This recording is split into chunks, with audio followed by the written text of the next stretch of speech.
Maray na hapon mga tugang kuya po ang mga bareta ngunyan para sa aga digdi sa Radyo DZGB. Mga baretang maruluwa sa aga sa mga dyaryo nasyonal. Enot sa PBN DZGB sa mga bareta ngunyan para sa aga. Inotutan bareta halid dyan sa luwas. Si Luwens Barcena.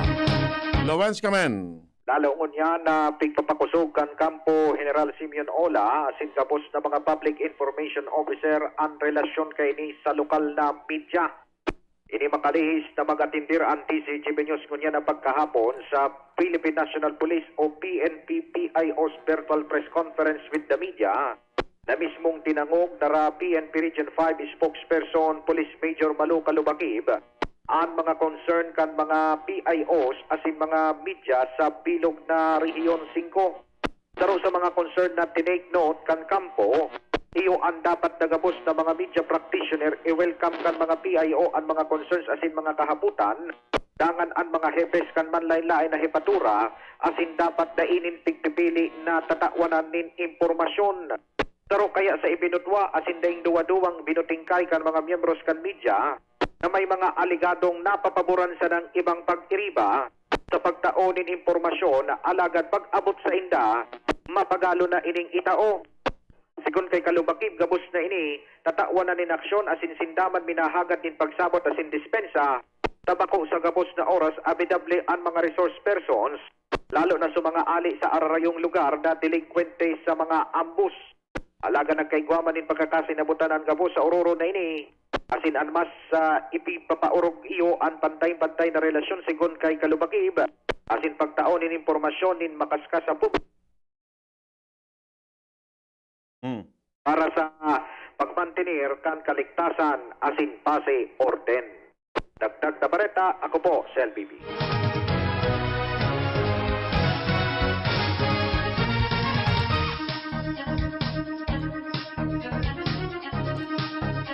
Dakulan posibilidad na may baba na ang COVID-19 alert level sa Metro Manila bago mag-abot ang Pasko. Katakod din kan padagos na pagbabakan COVID-19 cases sa National Capital Region. Sigun kay Presidential Spokesman Harry Roque, pigilat na sana kan Interagency Task Force na magbaba sa 7% ang average daily attack rate o ADAR sa NCR hali sa presenting 7.7%. Enot ng sinabi kan Octa Research Group na handa na ang Metro Manila na ibaba sa Alert Level 2 hali sa Alert Level 3 sa kabangaan kan Nobyembre. Sinabi kan sarong opisyal kan Octa Research Group na sindama suporta sa suhestyon na halion na ang mga rekisito na magamit nin face shield sa laog nin sinihan. Sinabi ni Dr. Guido David na ang siring na bagay na tukar naman sa business forum sa pagsasabi na di man maugman si isay man na persona kung mahiling nin pelikula na nagasulog nin face shield. Siyang sinabi na ini man matugot na sa mga bakuna ng makalaog sa mga sinihan.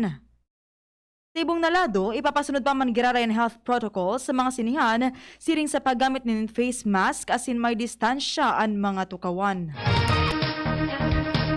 Sa gararay na nangapudan ang Malacanang sa Philippine Health Insurance Corporation of PhilHealth na bayada na ang sendang pagkakautang sa mga private hospital. Ang mga pudan ni Presidential Spokesman Harry Roque katukod kan desisyon kan nagkaparang pribadong hospital na dain na mag-renew kan sendang accreditation sa PhilHealth dahil sa mga unpaid claims. Sigun kay Roque, siguraray siyang nangapudan kay PhilHealth President at Sin Chief Executive Officer Dante Guerra na dangugon ang sinsunodon ang pangapudan ni Presidente Rodrigo Duterte na bayada na ang mga unpaid claims kan mga private hospital. Sinabi ni Roque na dai matriumpo ang universal healthcare kung wara ang kooperasyon kan mga pribadong hospital dahil mas dakol ang nagtataoring serbisyong pribadong hospital kaysa sa panggobyernong hospital. Enot ang kinonfirmar ni Private Hospital Association of the Philippines Incorporated President Jose Rene de Grano na may nagkaparang hospital sa Metro Manila, Cagayan Valley, asin General Santos City, ang daina ma-renew kan sendang accreditation sa PhilHealth. Pinuna na kan Philippine National Police ang pagbakuna sa dependents kan mga pulis na may edad na 12 hasta 17 anyos. Iniyan pahayag ni PNP Deputy Chief for Administration as in Administrative Support to COVID-19 Operation Task Force Commander Lieutenant General Joselito Veracruz. Ini matapos na maglampas sa naman ang self-imposed deadline kan PNP para sa pagbabakuna sa indang mga tauhan kan Oktubre 31. Siyang sinabi na haros na sa 100% kan sa indang mga tauhan ang nabakunahan na kung sa lampas o lagpas sa 90% ang fully vaccinated naman hasin 9% na sana ang nagahalat kan ikaduang dose din bakuna kontra sa COVID-19. Padagos na nagkokoordinar ang PhilHealth sa mga manayamento kan hospital para maariglar ang pigsasabing issue sa unpaid COVID-19 claims na maabot pa sa bilyones pesos. Ini kasunod ang plano kan nakapara mga private hospital na maghali na sa PhilHealth dahil sa gudgunyan dai pasinda na babayadan. Ipinaliwanag ni PhilHealth Vice President for Corporate Affairs Shirley Domingo na nasa 152.8 bilyones pesos pa ang kantidad kan sendang na iluwas na pambayad o katumbas ng 75% kan kabilugan na claim.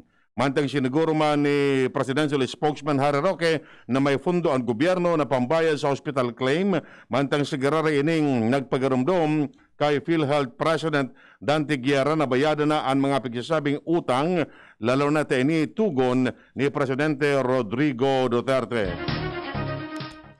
Daing pigbabantayan na panibagong paglangkaw maski harani na ang panahonin Pasko kung saan paglalauman na maluwas ang mga tao. Sinabi ni Octa Research Group Fellow Dr. Guido David na puwera sa sarong Delta variant o ang pigapod na subvariant na pigsasabi nga 10% na mas nakakaulakit dahil naman inibang nahihiling na panibagong variant kan COVID-19. Siyang sinabi na kadakol na nabakunahan o nabakunahan na lalo na sa National Capital Region alagad, nagparumdam na dapat makasabay ang mga probinsya kung sa inahalangkawan vaccine hesitancy kan mga namamanwaan. Balagat ang Bareta ulit dyan sa luwa si Hans Galero. Hans, kamen. Alagos mo niyan, ang kampanya kan gobyerno lokal, kan legasyon, may kinaraman sa manlain-lain na bakuna, may kinaraman sa pagprotehir ka ng mga salud na alam si Duwentes. Hindi mo niyan ang pahayag ng Kaldilawag Basal kung sa inagin patrayong puman na ginibong pagbabakuna kontra sa maski ano pa man na klase ni na communicable disease sa mga kakian ko sa bagong pagkaagat sa barangay San Legazpo City. Sigun sa iya, suportado niya ang DOH Bicol, may kinaraman sa nasambitan ng bagay, matapighagan niya ang operasyon kan publiko, lalo na kan mga magurang sa mga maabot pa aldaw. At dagdag na Bareta, Hans Galero, DZGB. Nadugangan pa ang mga pribadong hospital na nagpaplano maghali na sa PhilHealth.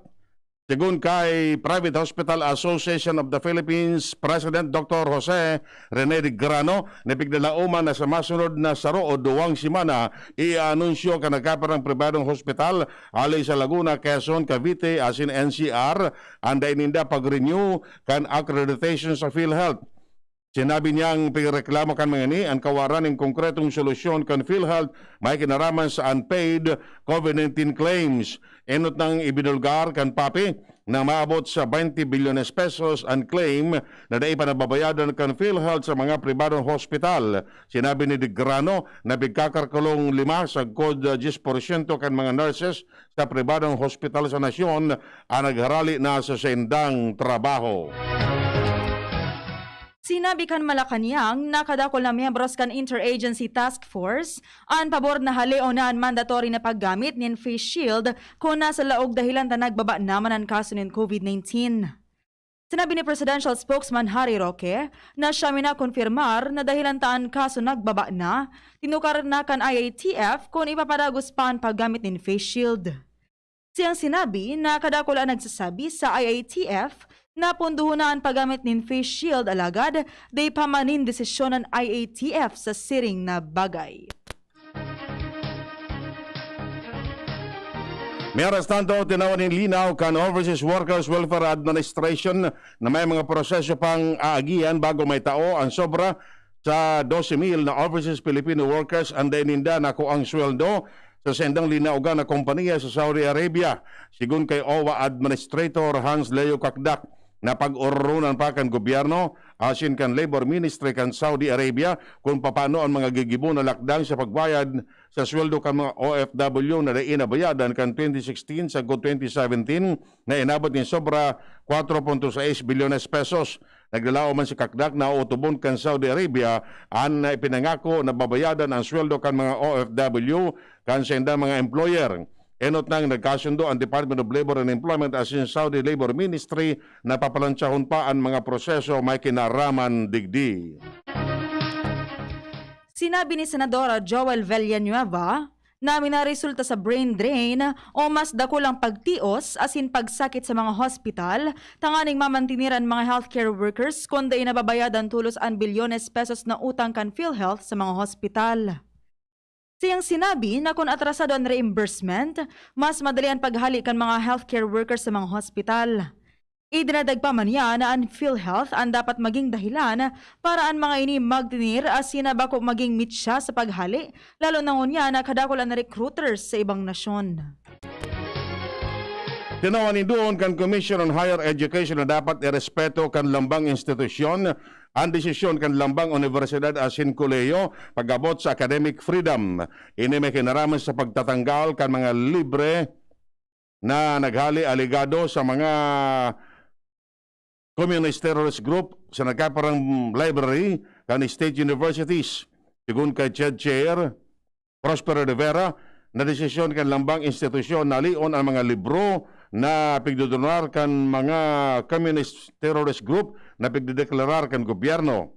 Sinabi niyang kaibanan sa mga universidad degree ang Kalinga State University, Isabela State University, asin iba pa kung saan pigtataon ninda sa Regional Task Force to End State University, kung saan itinaunan ninda sa Regional Task Force to End Local Communist Armed Conflict, ang nasabi mga libro. Eno itong tinawanin doon kan Congress of Teachers Education for Nationalism and Democracy o Contend na pigkukundira ninda ang siri na pagbalo kan military asin NTF-LCAC na pakiaraman ang academic freedom. Sinabi ni Senadora Bato de la Rosa na siya naniniwala na si Presidente Rodrigo Duterte talagang gusto pang magkandidato sa elihidong posisyon sa 2022 election. Iniyan sa iyang pahayag kasunod kan mga lakdang kan PDP laban sa lindong ni Energy Secretary Alfonso Cusi na konbensiron si Duterte na magkandidato sa masunod na eleksyon tanganing mapakusog ang linyada para senador. Siyang sinabi na dapat mismong si Duterte ang magsabi kung talagang gusto pa kaining magkandidato sa pagiging senador. Idinadagdag pa man ni De La Rosa na gusto naman ni Duterte na magretiro sa politika, alagad interesado pang magkandidato. 15 universidad sa Pilipinas ang laog sa Best Higher Education Institutions in Asia base sa 2022 University Rankings kan think tank na Kwak Quarelli Simons. Nangyano tigdi ang University of the Philippines na nasa pang 77 hali sa 77 institusyon mantang sinundan kan Ateneo de Manila University, De La Salle University, asin University of Santo Tomas. Apisar kini nagbaba nin 8 pwesto ang UP mantang nagitaas man ang sa ranking ang Ateneo, La Salle asin UST. Sigun kay Chair Prospero de Vera na nalampasana ang performance kan nakaaging taon kung saan 14 universidad sana ang nakalaog sa listahan. Pinahimuti ka ni COMELEC spokesman James Jimenez na pigpapatamaan niya si Vice Presidente Leni Robredo manunungod si isyu kan pamamakalin boto sa eleksyon. Siyang sinabi na bakuman patas na siya ang batikoson na dahilan sa iyang tweet. Ipinaliwanag ni Jimenez na siya nagtatauman sa nanin doon sa paninindogan niya kontra sa pamamakalin boto. Sinabi niya na siya nagsabi na ang si Isay man na nagsabi nga sala, as hindi man siya nagsabi kung si Isay na persona sa iyang tweet na nakakulog ganin buot kan kadakol na tao. Yan mga tugang nga detalles kan mga bareta ngunyan para sa agadigdi sa Radyo DZGB. Sa pangarang kan mga pagriba, Maniti sa lado teknikal. Kami po ang nagatod kan Bareta. Ako po si Francia Borras. Ako po si Edwin Peralta nagsasabing salamat kan sa inyong pagkantabay.